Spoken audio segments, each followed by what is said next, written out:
So welcome aboard on this beautiful day. The tide is very high. In fact, if you just looked at Long Wharf, you'll see that the water is right up to the wharf. It's not normally that high. This has to do with the supermoon that happened just recently. That tends to raise the tides a little bit. But welcome aboard. We have just pulled out of Long Wharf. Long Wharf was built in 1710. It is the oldest continuously used wharf in the country. This is also where the British soldiers evacuated from at the end of the Revolutionary War in defeat for the very last time on March 17, 1776. Coincidentally, March 17th is also St. Patrick's Day. And we have a lot of Irish people in Boston, so they throw a big party and a big parade. Now, Long Wharf originally was a third of a mile long. Clearly, it's not that long anymore, and that is because man-made land has been filled in on either side of the wharf. By the way, 3/4 of Boston is on man-made land. That's a lot of land, if you think about it. In fact, from where this boat is right now, all of the land that you can see from every single side of the boat is man-made. How on earth did they create so much land? Well, Boston was built on the Shawmut Peninsula. Shawmut is a Native American term for living waters. This is in reference to the 3 surrounding hills that had fresh springs running through them. This was Beacon Hill, Pemberton Hill, and Mount Vernon. And they created this land by a process called wharfing out, in which they built wharves out into the water. They built a wall in between 2 wharves. They filled in the empty space with earth from these 3 surrounding hills, displacing the water. Built another wall, filled that space with earth, etc., etc., etc., over many, many years, thus creating 3/4 of the land in Boston. Just an incredible feat to accomplish. Now, to the right side of the boat, past all these sailboats, you will see a shorter, rusty bridge right here. This is the Northern Avenue Bridge. It's a turnstile bridge that is stuck in the open position. It's been stuck like that for years. But the reason why I kind of mention this kind of odd-looking bridge is because a little bit beyond it is where Griffin's Wharf used to be, and that's where the Boston Tea Party happened. You may have heard of the Boston Tea Party. So on December 16, 1773, a group of patriots, including Sam Adams, were very angry about the heavy taxation of tea and other goods for the British, especially because they were not being represented in their own country. And so in protest, they threw an entire cargo of tea off of 3 Nantucket merchant ships. This was 92,000 pounds of loosely tea. A lot of tea. And they did this stating, no taxation without representation. This is one of the sparks of the American Revolutionary War. To the left of the Northern Avenue Bridge, we're passing this brick building with the wave of glass in front. This is the John Joseph Moakley Federal Courthouse. That wave of glass is there to represent a wave of justice coming over the city. A number of famous people have been tried here at this courthouse. Whitey Bulger, famous South Boston gangster, was put on trial here. And if anyone remembers the college admissions scandal that happened a couple of years ago, Lori Loeffler was also put on trial here. She had more paparazzi than Whitey Bulger did, so that's an awful lot about her. Now, everything towards the right side of the boat right now is South Boston. If you lived here today, you'd call it Southie. If you were here in 1630, however, you'd call it South Bay, because it is entirely man-made land. More specifically, we are passing the Innovation District. District with all these glass buildings here, pretty newly constructed district. In fact, before all these buildings were up, this was all parking lots, which is one of the unfortunate reasons why you can really never find a good place in Boston anymore. I also want to mention we have the American Constitution, quote unquote, right here. The American Constitution, not actually the USS Constitution, we'll be seeing that much later in the tour, but she's a mini cruise ship. She will kind of do cruises around New England. She'll probably be here for the day, and then she'll be off one of the mini cruise ships. We have 2 pretty giant cruise ships that are in that we're going to get to see a little bit later in the tour. But as a part of the Innovation District with all these glass buildings here, I do want to mention there's a shorter glass building that's in front of the building that says Goodwin. This is the Institute of Contemporary Art, the second most visited art museum in Boston. By the way, that building was built in 2006, and until 2013, that was the tallest building in the district. So that will tell you how new this entire district really is. Another cool thing about that building, every summer, actually before I finish that story, I want to mention we're about to see our own selves in this mirror glass building here. You can wave to yourself. There we are. You can wave to yourself. That's so cool. I can't get those done perfectly right. So not that building that we just saw our reflections in, but the one that I was just talking about, the shorter one in front of the Goodwin building. Every summer, Red Bull will sponsor their annual cliff diving competition off of that building. So they bring in professional divers from all over the world, and they will dive off of that shorter glass building 90 feet into the water. It is absolutely insane. I don't know why anyone would ever want to do that, but they do. It's pretty fun. They did it about 3 months ago now. Pretty fun to watch. And now we're passing the Commonwealth Pier. On top of Commonwealth Pier used to be the South Boston World Trade Center. Now they're doing a lot of construction. They'll be putting in some shops and some restaurants. This will be a beautiful new expansion to our innovation district. Construction is supposed to be finished next year, so I would imagine next summer this will be a pretty popular place to go to. And now back to Old Boston. We're passing the South Boston Fishing Pier. It is the oldest fishing pier in the country. You might notice there are some boats that are docked to either side of the pier. So these boats are called stern draggers, because at the stern of the boat, or the back of the boat, there are nets. The nets will drag, that's how they catch fish. These stern draggers go 150 miles off of this fishing pier to George's Bay, which is one of the richest, most profitable fishing bays in the world. In fact, if you're going to get fresh seafood in the city of Boston, there's a good chance that you come from this fishing pier right here. At its heyday, the South Boston Fishing Pier would handle about 330 million pounds of fish a year. That's around the 1970s. Fishing industry has definitely declined a bit, but it's still out there every day catching haddock, cod, and of course we have folks around here catching some of the jewels of Boston Harbor, lobster, those delicious lobster rolls. You gotta get a lobster roll before you leave Boston. That's very important. And of course we're passing this white tent here. This is pretty hard to miss. This is the Leader Bank Pavilion. It is a concert venue in Boston. So we've had everyone from Billy Joel to Billie Eilish play here. I know the Goo Goo Dolls were here a couple of weeks ago. A lot of big artists playing at this beautiful pavilion. It's bigger than it looks. It will fit 5,000 people. Now behind this pavilion, meaning closer to us, you will see a dock that is a very rusty front gate. And if we were a little bit closer and just if we were a little bit higher, you'd be able to see that the inside of the dock is hollow. This is called a dry dock. This is how they work on large ships. What they do is they open up that front gate, all of the water rushes into that hollow place, they take the ship in, close the gate, pump all the water out, leaving the ship what is called high and dry. They work on the hull of the ship, or the body of the ship. Once that's done, open up that gate, water rushes back in, take the ship out, and into it. So essentially, that is that process. You will also see we are passing this tan building that has this odd-looking silver codfish on top. So the eye of that codfish will change colors depending on the wind speed. If the sun were down, you'd be able to see it changing lots of different colors. The building that it is on used to be the Legal Seafood Quality Control Center. However, they moved out just a couple of weeks ago, but they are keeping the fish, which is fantastic. Legal Seafood is known as one of the gold star standards of seafood in New England. There's Legal Seafood all over Massachusetts and beyond. Now behind that building with the codfish on it, you're going to see these strange-looking triangular vents. They kind of look silver at the top. In fact, if you were seated toward the left side, you'll see vents look exactly the same toward the left side of the boat.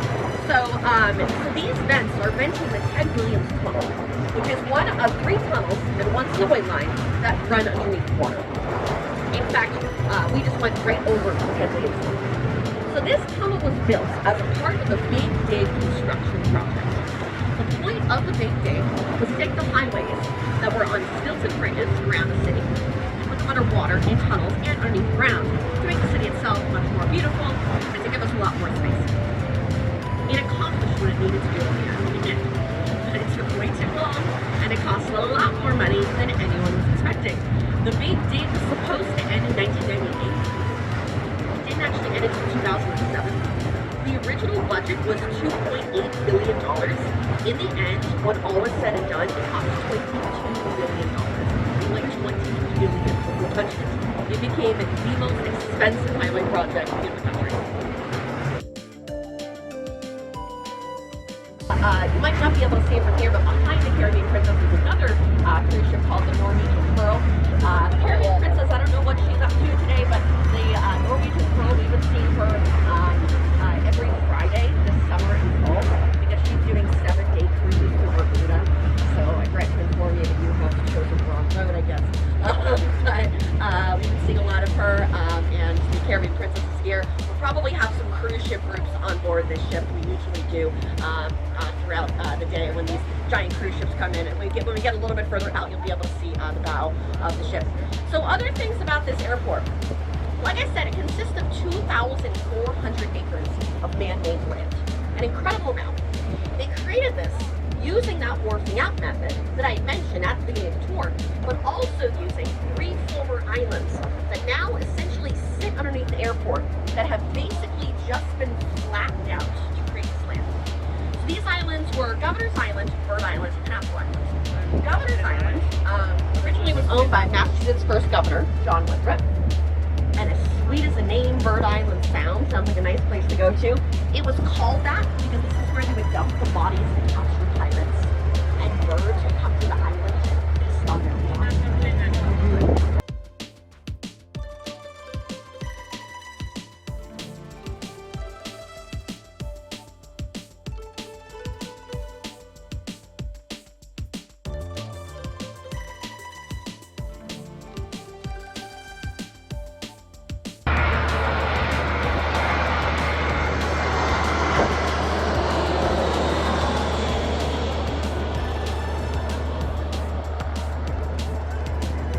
Airlines coming over our ship. It's always fun when it lines up perfectly that way.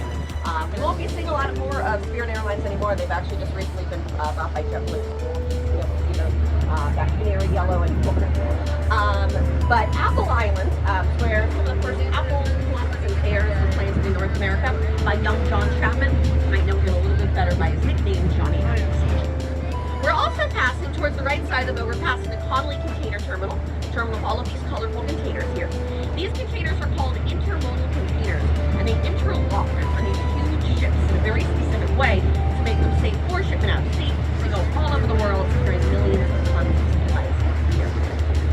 Now, every piece of land that we've passed so far on our tour has been man-made land. Pretty incredible. Right now, we are sticking up on our first instance of natural land on our tour. A little bit ahead of us, you will see a fort. This fort is situated on Castle Island. Castle Island used to be an island, but it was built into man-made land connecting to South Boston. There used to be a castle here, called the Castle William, but it was destroyed by the British in 1776 after leaving after having lost the war. The fort that you see here today is called the Fort Independence. It was fortified in 1845. It was manned during both World Wars and never saw any action. However, at one point, Edgar Allan Poe was stationed here, and he heard a horrific tale about a man who had been entombed alive in the basement of the Fort Independence, chained to the wall, sealed in with brick and mortar, and left to die. A gruesome but true story. Edgar Allan Poe, he heard this horrific story. He took inspiration from it to write The Cask of Amontillado. It was one of his most famous literary works. A famous short story of his, also about a man being entombed alive. He got the inspiration while he was stationed here. Today, as you can see, Castle Island is actually a great place to walk around. It's not an island anymore. It's connected to the mainland, and there's a beach right behind here. I think maybe this weekend we'll have some nice beach days, so that'll be a good place to go to. So we are about to turn our boat around. Before we do, I want to mention that there are 34 islands in Boston Harbor, and all 34 islands together make up the Boston Harbor Islands National Park. And there are 2 islands that I want to mention to you today, because they together help me tell the story of the cleanup of Boston Harbor.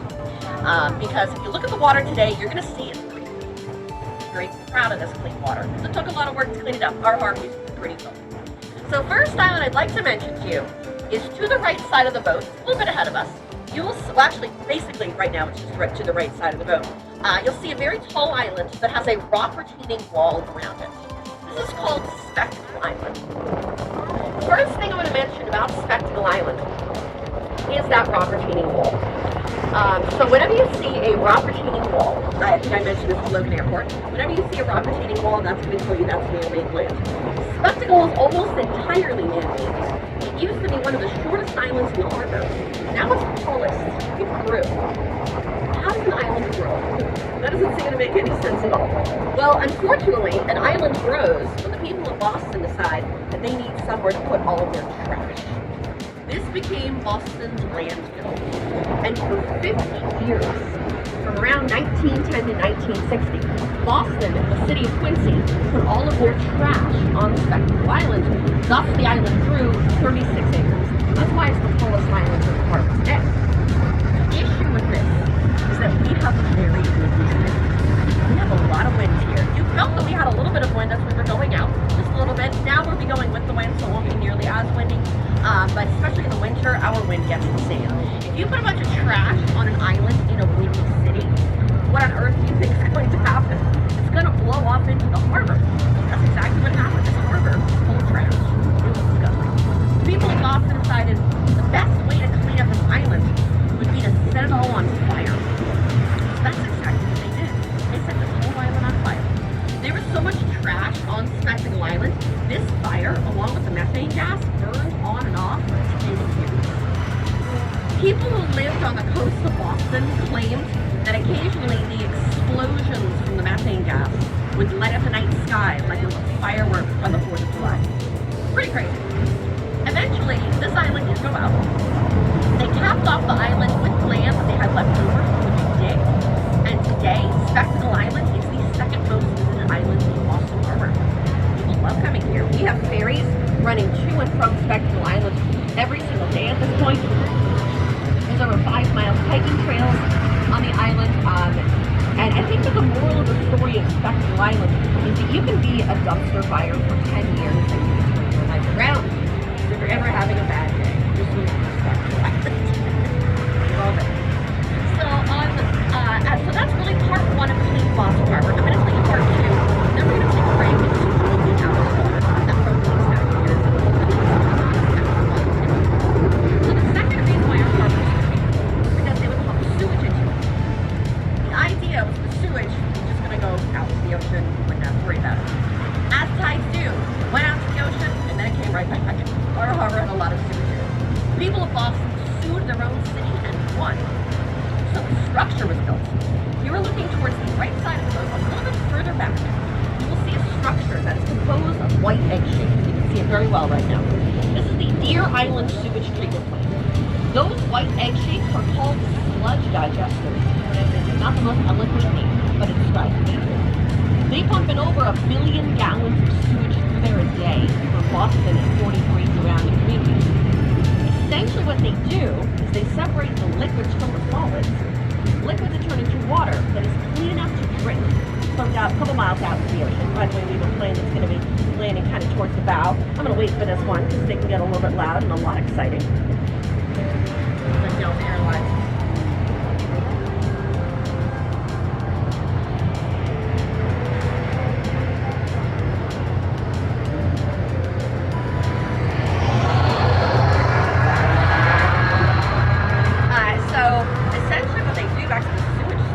Essentially what they do is they separate the liquids from the solids.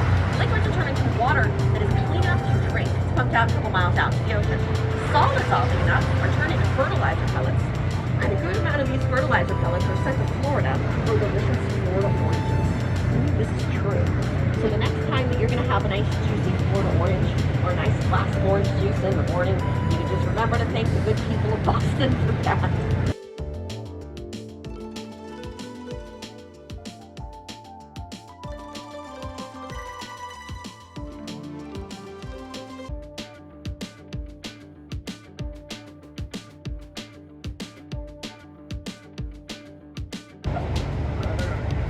So now we're passing this green bridge here. This is the Mystic Tobin Bridge. It's called that because it runs over Mystic River. And Governor Tobin was the governor when it was built. Not the most creative name, but an interesting color. It is painted Fenway green, which should reference the Fenway Park, where our Red Sox play. Bostonians love their sports. It's a big part of our culture. You see that as you walk around the city. You see people wearing Red Sox caps and Patriots jerseys absolutely everywhere.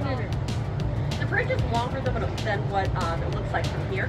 The entire thing is 2.5 miles long. It's mostly a land bridge, but around rush hour, Bostonians do kind of call it the world's longest parking lot. That's exactly what people wanting to try to get to work. You also see we're passing this giant yacht here. It is worth $90 million. Ironically, it's called the Vanish, even though it's not vanishing. Oh, and we also have the Liberty Star going by. She She's a part of the Liberty Fleet as well. Again, they share a wharf with us, and they did a really, really great job. So the next site I want to mention is a little bit ahead of us. I want to talk about it now before we get to the world famous Constitution. A little bit ahead of us, still towards the right side, you will see a tall stone obelisk monument. Scaffolding on it. This is a Bunker Hill monument. It commemorates the Battle of Bunker Hill. The Battle of Bunker Hill didn't happen on Bunker Hill. It was supposed to. The Patriot general told his men to go to Bunker Hill. They accidentally went to Reed's Hill, and it's still called the Battle of Bunker Hill. Nobody really knows why. Might just be a mistake by a map maker. Even more odd, the Bunker Hill monument actually sits on Reed's Hill where the battle happened. It's this odd mistake in history. Now this so-called Battle of Bunker Hill was one of the first major battles of the Revolution. During that battle, the Patriot general told his men, don't fire till you can see the whites of their eyes. You may have heard of that famous phrase before in history class. He told them that because they were running out of ammunition very quickly and they needed to save it. So now we are arriving at the Charlestown Navy Yard. We have two very historic ships we are passing. This first one, USS Cassin Young. She is a World War II Fletcher-class destroyer. One of the last ships to be hit by a kamikaze pirate off the coast of Manila. When it hit, unfortunately, it did kill 22 sailors, but it didn't sink the ship herself. So here she stands at the Charlestown Navy Yard as a floating museum. On the other side of the Navy Yard, we have the jewel of our harbor, the world famous USS Constitution. She was built in 1797. She is the oldest commissioned warship still afloat in the entire world. She's most known for a battle of 1812 off the coast of Nova Scotia against the HMS Erie. During that battle, the HMS Erie noticed that her cannonballs would be bouncing off the Constitution, and that caused someone to exclaim, "Huzzah! Her sides are made of iron." Her sides are not actually made out of iron, but it did give her a nickname, Old Ironsides. Her sides are made out of 22-inch thick July oak. She sank the HMS Guerriere in only 35 minutes, and at the end of the battle, she had 19 cannonballs stuck in her side. That's really how strong she is. She has fought in 42 battles, and she has not lost one. In order to maintain her active duty status, she must travel at least 1 nautical mile per year. So every 4th of July, it will take a round. She will travel down to the Fort of Independence where we turn around. She'll essentially do the same route that we've just done. She will fire a 21-gun salute from the very own cannon to honor her. So that happens every year on the 4th of July. It's always so cool to see her out and underway. I should also mention the Constitution and the Cassin Young are both open every single day except for Mondays. However, this Monday is Labor Day, so I think that they might actually be open on those Mondays just because it's going to be a pretty busy day for everyone in tourism at least. But if you have a chance, I would highly suggest going to more of the Constitution. It's a beautiful piece of history right here in Ann Arbor. You will learn a lot on that.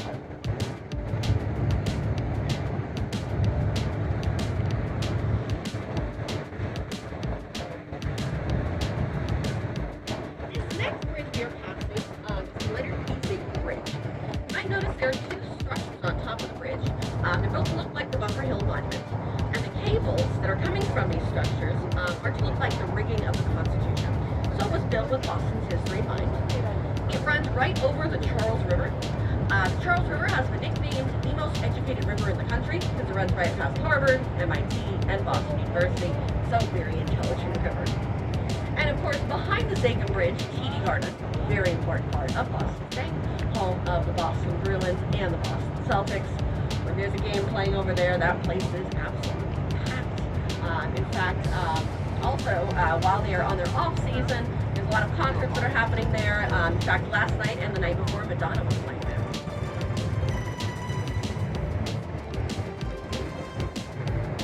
This next piece of the tour I want to mention is this beautiful neighborhood here. You'll see all these brick buildings here. This is the North End, one of my favorite parts of the city. The North End is a predominantly Italian neighborhood. And by the way, if anyone's wondering, where's the place to get dinner? Where do we eat in the city? It's here. Go to the North End. It has some of the best Italian food, incredible Italian restaurants, the food mecca of Boston. You gotta go to the North End at some point to get dinner. Of course, go to Mike's Pastries, get a cannoli. Mike's Pastries, some of the best cannolis and puff pastries around. That's another famous staple of our city. I'll also point out there is a white church in the north end. This is the Old North Church. It's known for Paul Revere's Midnight Ride. So the sexton of the church, on that April night, was told one is by land, two is by sea. He saw the British soldiers coming by sea.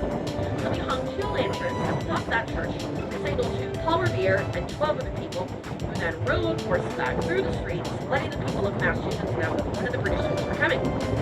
Paul Revere got all the way to Lexington before he was arrested. The very next morning was the Battle of Lexington and Concord, the very first battle for the Revolution. And the first shots were fired. These were called shots from the ground. Another crazy thing that happened at the North End was Boston molasses. It's one of the weirdest stories about Boston history. So at the North End, quite near to here, actually quite near to the water, in the year 1919, they had a very large vat of molasses. They had all this molasses because there were 8 rum distilleries around the area that would use it to create rum. It was a particularly warm day in January. This vat hadn't been made very well, and it exploded. And 2.5 million gallons of molasses rode down Commercial Street, going 35 miles per hour. Waves of molasses as high as 25 feet high. A crazy disaster. Unfortunately, not without fatalities. It killed 22 people, over a dozen horses, it destroyed houses and homes. Terrible tragedy. A little bit odd that all things it was molasses that did this massive damage.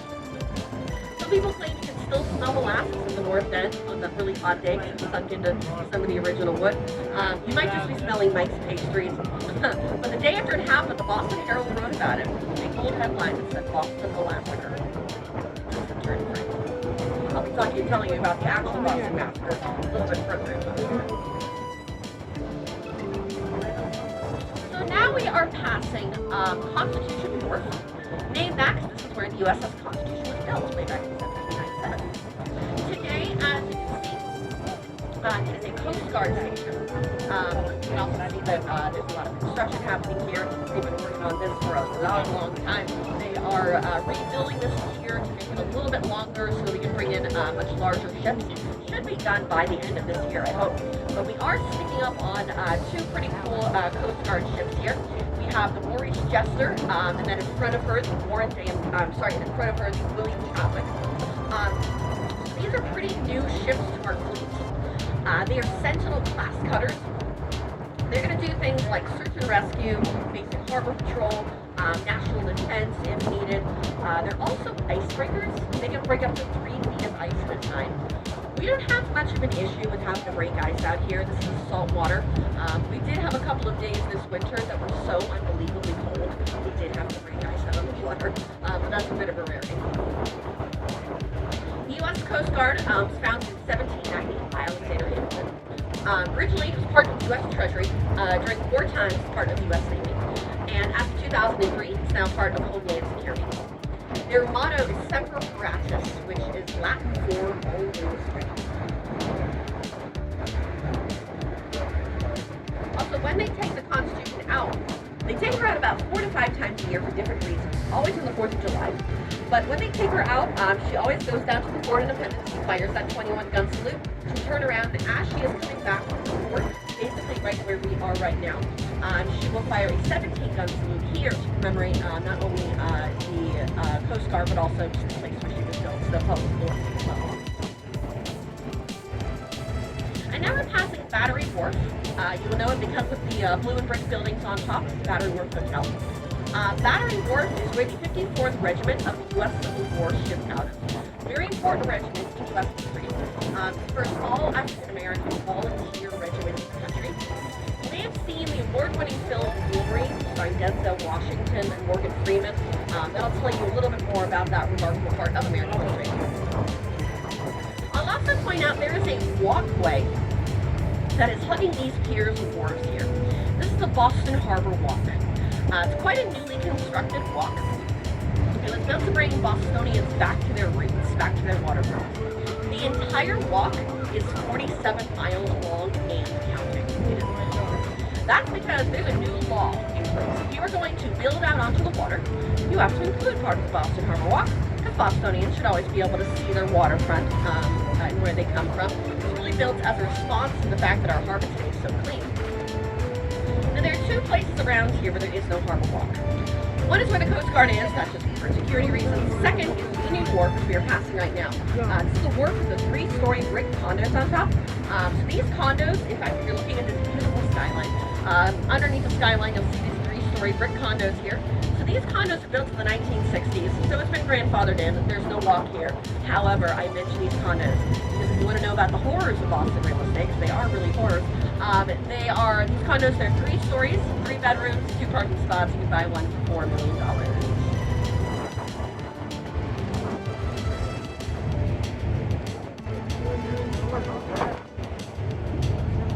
And now we are passing a beautiful view of Boston Skyline. This is very nice. There are no clouds in the sky, which is great. That's a lot different from how the summer has been recently. This is a great picture, by the way. You won't get this view from the land. I highly suggest taking this picture. I do want to point out there is a clock tower right in the middle. This is a custom house tower. Boston's very first skyscraper, fully constructed in 1914. Today it's a Marriott hotel. Now, interesting tidbit about the custom house tower. There are 4 clocks on top of that tower. None of them are really going to do at the same time. This has to do with the wind. We have a windy city. So when it gets really windy, the wind will move the hands of the clock. So you can see time speed up on one side, maybe time slow down on the other. Bostonians lovingly call it the 4-phase slide. Now, while we are looking at Boston proper, you can see that none of this land here is natural land. What you have seen throughout this tour has been piers, wharves, rocks, and walls, and docks. The reasoning as to why they built so much land out as opposed to moving back in is because when we build land out, that means more space in the water, we can dock ships, we can dock fishing boats. Because when the first European immigrants got here, they realized that the soil here is very rocky, not very farmable. They needed some way to make money through trading, so they took the seas. It's really just the second best thing. They started fishing, they started building ships, making Boston one of the most profitable places for those industries, indirect competition with British. That's one of the reasons why the British started taxing them so much. So that's the reasoning as to why we built so much land here in our city. And in some ways, the city's still growing. Now, if you're looking at the Custom House Tower, to the right of that, a little bit shorter, right past this green park, you will see a large green dome. And then behind that, kind of in the shadows, you will see a white building with a gold dome. So that white building is called Faneuil Hall. It's called the Cradle of Liberty. This is where the Sons of Liberty met to discuss the Revolution. In front of that, the green dome, is called Quincy Market. It is the oldest open-air market in the country. Today, it's a great place to eat. It's a great place to shop.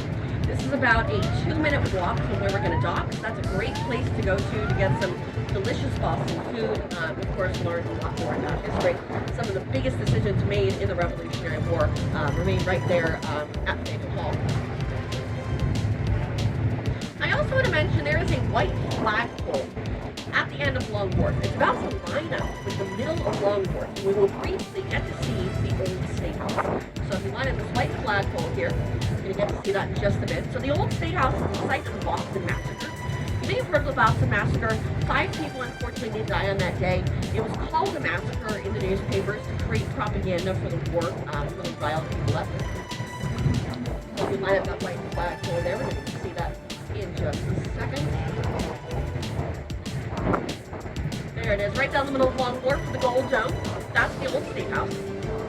Now, first of all, that's the original starting point of Long Wharf. That was built on the waterfront. That will tell you even more about the massive amounts of man-made land in the city.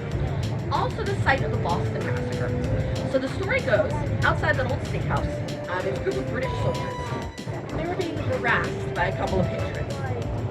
Patriots didn't really like the British were there. They're throwing ice and snowballs and rocks at them, being very rowdy. The British soldiers fired into the crowd on impulse. There is speculation that one of those soldiers may have been hit by one of those rocks. His gun went off, all the other soldiers then firing into the crowd following him. The truth of the matter is, we will never really know exactly what happened on that day. There are many different personal accounts. A lot of them are very conflicted. the reason why it was so important to Boston history was because of the reaction. This was in every newspaper. Every newspaper had the big bold headline, Boston Massacre. It got everyone talking, and it convinced a lot of people it was time to separate from the British Empire. All right, so we are about to pull right back into Long Wharf, but as you can see, we have 2 ships that are waiting to get back into Long Wharf. So hot tip, 2 p.m. is the busiest time for our company, because it seems like every boat in the fleet either has to leave or has to come back. So we might have to wait here for a couple of minutes, but that's all right, we're not late yet. But we'll probably have to wait here just a little bit. Actually, because it's here, I'll mention towards the right side of the boat, you'll see the Godzilla. In fact, we saw her going by when I was taking my break, like towards the left side of the boat. But the Godzilla is a fun ship. That's a fun boat to take, especially on a hot day. It goes up to 40 miles an hour, 360-degree spins. You will get wet. You might even get soaked, especially on a windy day like today. They're probably pretty soaked on board that ship right there. But that's kind of the point of the ship. It's a fun boat to take. I occasionally deck in the Godzilla, and it's always a fun time. So we are going to wait here for a little bit. Looks like we have a story. So this is a ghost story about one of the islands. So we didn't actually pass this island. It's further out. There's an island that's called Long Island. No, not actually Long Island in New York. But one of our islands is called Long Island because it's the longest island in the harbor. And it is haunted by the Lady in Scarlet. Let me tell you her spooky story. So in life, the Lady in Scarlet, her name was Mary. She was the wife of a Tory during the Revolutionary War, Tory being someone who was on the British side during the war. She and her husband were on board a ship attempting to escape to go back to England before the war ended. Unfortunately, they were amidst battle, and Mary was hit in the back of the head by a cannonball. As she lay dying, she pleaded to her husband, "Please don't throw my body into the water. Please give me a proper burial." So taking pity upon his poor wife, he buried her on Long Island, wrapped in a large scarlet blanket. Well, about 10 years after that happened, a group of fishermen were shipwrecked on Long Island, and they all claimed to see a woman walking towards them in the night, moaning, wearing scarlet, and dripping in blood from the back of her head where the cannonball had hit her. This is believed to be the Lady in Scarlet. She's been seen a couple of times since then. She was actually seen during the War of 1812. So if you ever get out to Long Island, which by the way, if you ever go to George's Island or even Spectacle Island, you'll be able to see Long Island. Long Island is behind Spectacle Island. If you ever get out to Long Island, make sure to look out for her and see if you can see that woman in scarlet going by. All right, so we are waiting just a bit. I think we have a ship.